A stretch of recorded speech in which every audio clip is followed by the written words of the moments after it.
मोहतरम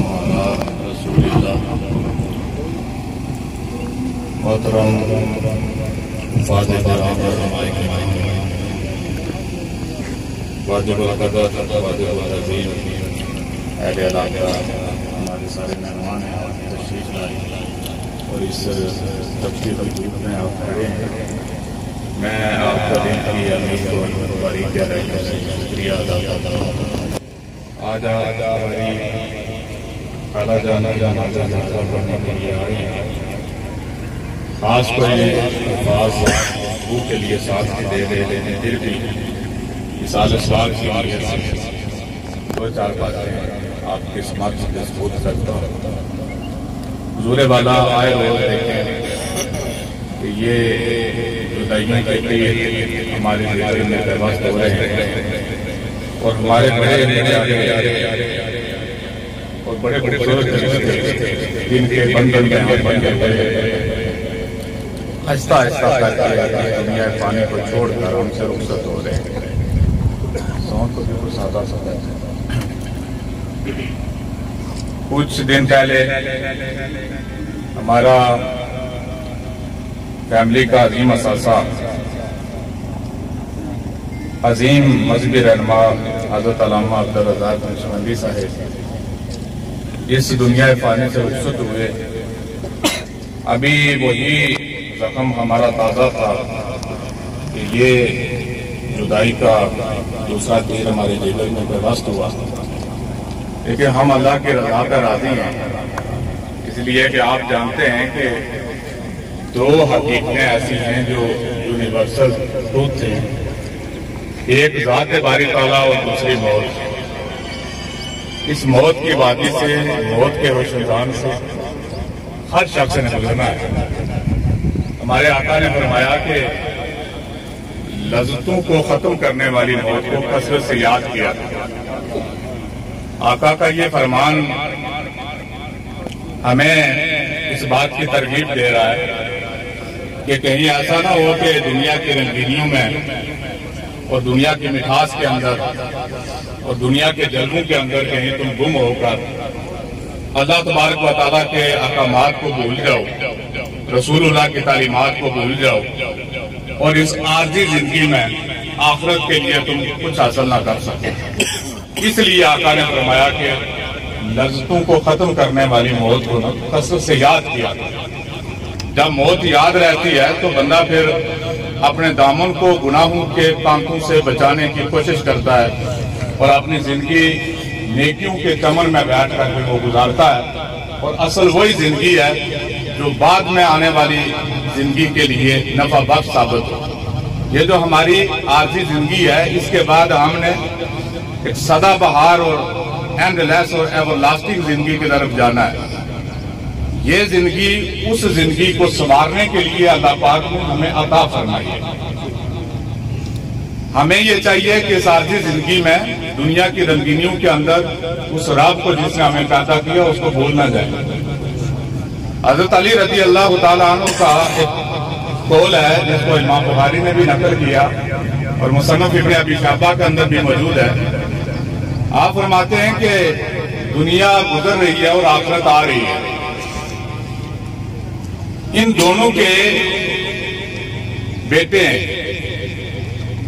दोनों के तलबगार हैं, लेकिन तुम आखिरत के तलबगार बनना, दुनिया के तलबगार ना बनना। इसलिए कि अभी अमल है, हिसाब नहीं। कल हिसाब होगा, अमल नहीं होगा।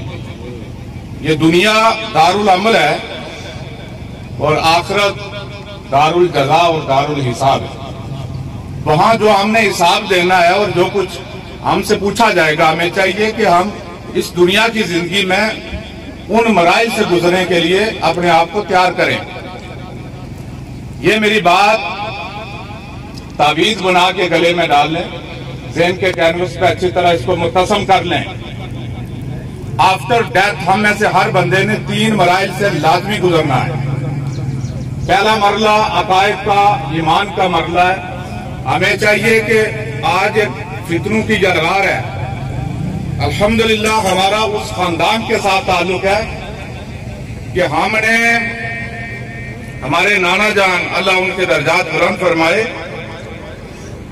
उन्होंने एक जिंदा मिसाल उनके जनाजा पे किबला कारी साहब ने आपको वो बताया था कि कभी अपने नजरिए के ऊपर, कभी अपने अकीदा के ऊपर और अकीदा खत्म नबूवत के ऊपर कभी आपने कंप्रोमाइज नहीं किया और ना हम करेंगे।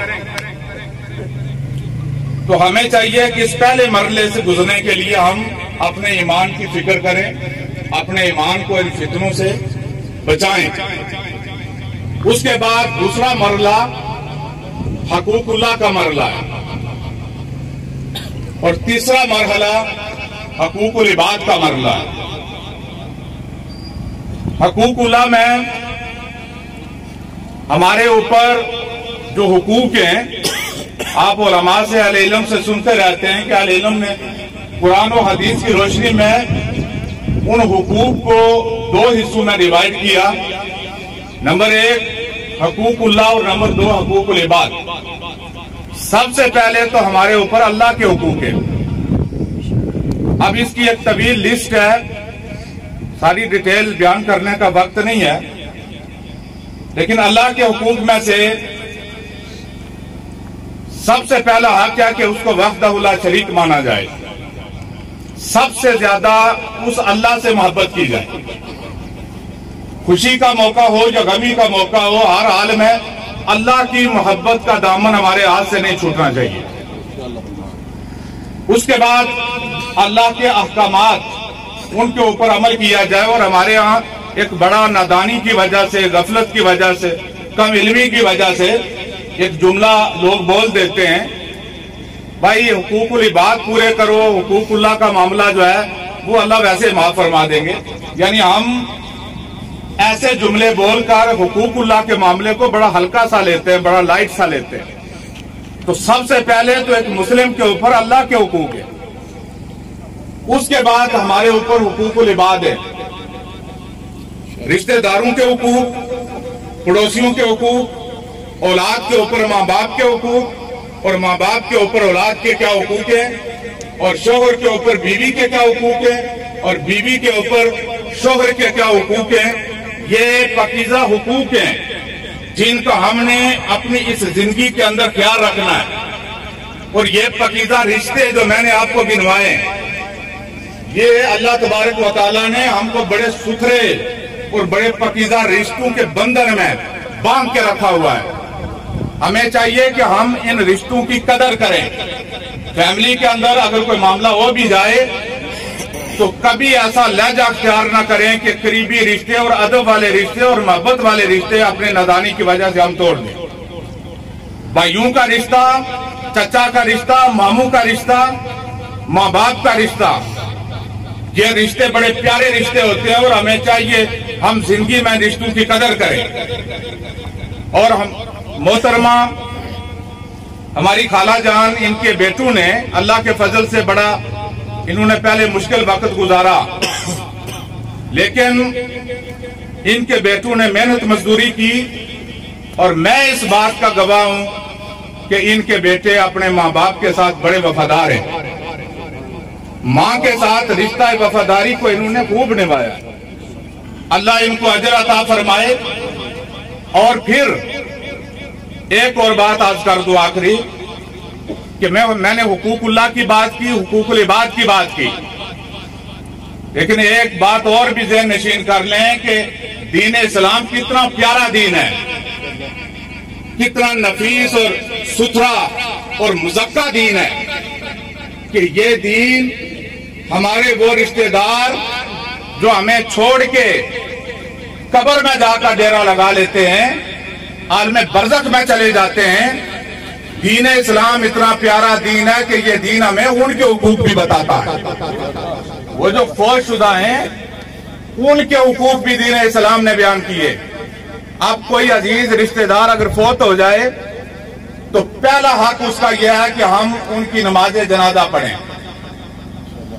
पहला हक जो मरहूम का है, जिंदों के जुम्मा, उनको चाहिए कि अपने मरहूम रिश्तेदार हो, पड़ोसी हो, मोहल्लेदार हो, उनकी नमाज जनाजा में शिरकत फरमाएं। और एक बात याद रखें कि नमाज जनाजा ये कोई पाजी सिस्टम नहीं है। हमारे यहाँ अक्सर हमने बारहा सुना, लोग क्या देते हैं, भाई वो हमारे जनाजे में नहीं आए थे तो हम भी उनके जनाजे में नहीं जाएंगे। भाई अगर कोई किसी मजबूरी की वजह से हमारे जनाजे में नहीं आ सका तो उस बंदे ने, अगर तो कोई उज़र था, शरी उज़र है, फिर तो उसको रुख्सत है। लेकिन अगर कोई जानबूझ के नहीं आया तो उसने आपका और मेरा हक नहीं मारा, उसने शरीयत का हक मारा है। और हमें बदले में शरीयत का हक नहीं मारना चाहिए। ये जुमला कि हम उनके जनाजे में नहीं जाएंगे, वो हमारे जनाजे में नहीं आए थे, ऐसी बात नहीं। जनाजा एक शरई हक है मुसलमानों के ऊपर। जो अजीज दुनिया से चला गया, हमें चाहिए कि हम इन बातों से निकलकर सोने तरीके से, खूबसूरत अंदाज के साथ अपने अजीज को दुनिया से हम रुखसत करें। और दूसरा हक ये है कि नमाज जनाजा, अब हदीस पाक है, आका हुजूर ने फरमाया, सियासता की हदीस है। अब देखे ना इसमें कितना अजर है कि आका ने फरमाया कि जो नमाज जनाजा पढ़ता है किसी मोमिन मुसलमान का, उसको अल्लाह तबारक व तआला एक किरात सवाब अता फरमाते हैं। और जो तदफीन तक वहां पे मौजूद रहे, अल्लाह उसको 2 किरात सवाब अता फरमाते हैं। आका से पूछा गया, आका ये किरात क्या होता है? तो आका ने फरमाया, एक किरात एक बहुत पहाड़ के बराबर है। यानी जो नमाज जनाजा पढ़े, जितना वक्त पहाड़ है उतना अल्लाह तबारक व तआला उस बंदा मोमिन को अजर अता फरमाते हैं। और जो तदफीन तक वहां पे मौजूद रहे तो 2 वक्त पहाड़ों के बराबर अल्लाह तबारक व तआला उसको सवाब अता फरमाते हैं। और नमाज जनाजा के लिए मैयत का हुजूर शर्त है। शरी मसला ज़हन नशीन कर लें, नमाज जनाजा के लिए मैयत का सामने होना मौजूद है। मैयत अगर सामने मौजूद नहीं तो हमारा जो कुरान और हदीस का फहम है उसके मुताबिक आप नमाज जनाजा नहीं पढ़ सकते। और दूसरी बात, एक मैयत के ऊपर एक जनाजा पढ़ना चाहिए।